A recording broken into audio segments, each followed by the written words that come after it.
Dernier scandale de Madonna. Depuis 4 mois, elle s'affiche avec un jeune homme de 28 ans, son cadet.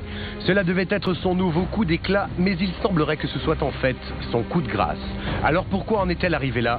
Madonna en fait-elle trop? Explication. Mars 2009, Madonna, en couverture du prestigieux magazine américain W, pose lascivement avec un jeune mannequin. Il a seulement 22 ans, soit 28 de moins que la Madone, et seulement 10 de plus que Lourdes, la fille de la chanteuse. Mais plus important et plus choc, il s'appelle Jésus. Ceci n'est pas anodin car, rappelons-le, Madonna dans la Bible, c'est l'autre nom de Marie, la mère de Jésus. Comment gérez-vous toutes les choses scandaleuses qui vous entourent? Aussi scandaleusement que possible.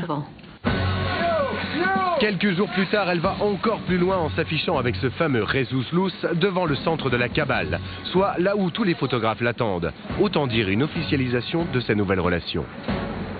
C'était de la pure manipulation. Le scandale comme fond de commerce, mais cette fois-ci, l'effet produit n'est pas celui escompté. La photo du W, ce qui est rigolo, c'est que sans doute que c'était pour rajeunir son image, puisqu'elle est avec un mec à poil. Sauf que je trouve quand même un peu risqué de faire ce genre de photo, parce qu'on peut aussi se dire, ah oui, bah, c'est vraiment la vieille qui se tape un gigolo, et il faut qu'elle fasse attention là-dessus, parce que c'est vrai qu'à partir de maintenant, tout le monde sait qu'elle a 50 ans, et que toutes ces tentatives d'avoir l'air encore jeune et cool peuvent à chaque fois se retourner et la caricaturer, quoi. Car personne ne croit à cette nouvelle idylle. Il se murmure même dans les milieux de la mode que Jesus Luz serait en réalité le petit ami de Steven Klein, le photographe de la fameuse série du magazine américain W et ami proche de Madonna. La chanteuse peine à convaincre. Ses frasques sont tournées en dérision. Pour preuve, aux Oscars 2009, l'acteur Sean Penn, son ex-mari, aurait félicité la chanteuse sur sa nouvelle conquête en parlant de sa nouvelle adoption. Autre tentative de rester en haut de l'affiche, Madonna essaie de nous convaincre dans ses clips que malgré ses 50 ans, son corps est toujours au top.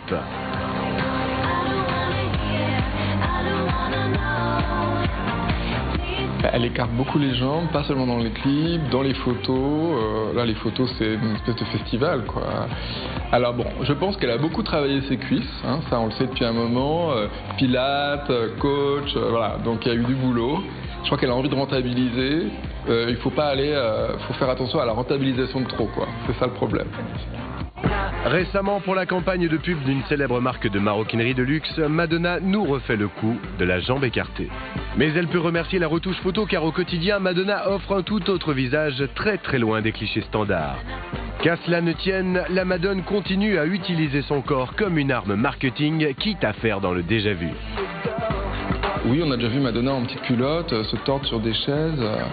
Ça fait 20 ans qu'elle nous le sert, ce truc-là. Donc, les photos, pour moi, c'est un peu comme le dernier album. C'est-à-dire qu'on a dit pendant longtemps, mais Madonna, c'est une vraie tête chercheuse. Elle va chercher dans l'underground un petit producteur comme Kanye West. En revanche, quand elle va chercher Pharrell Williams ou Justin Timberlake, en 2008, on peut pas dire vraiment que ce soit des jeunes inconnus underground. Au contraire, c'est un peu la fin de la vague. Pop R&B, on en a énormément entendu. En panne d'inspiration musicale, Madonna réussit le tour de force d'attirer son public en concert. Et malgré une qualité vocale indéniable.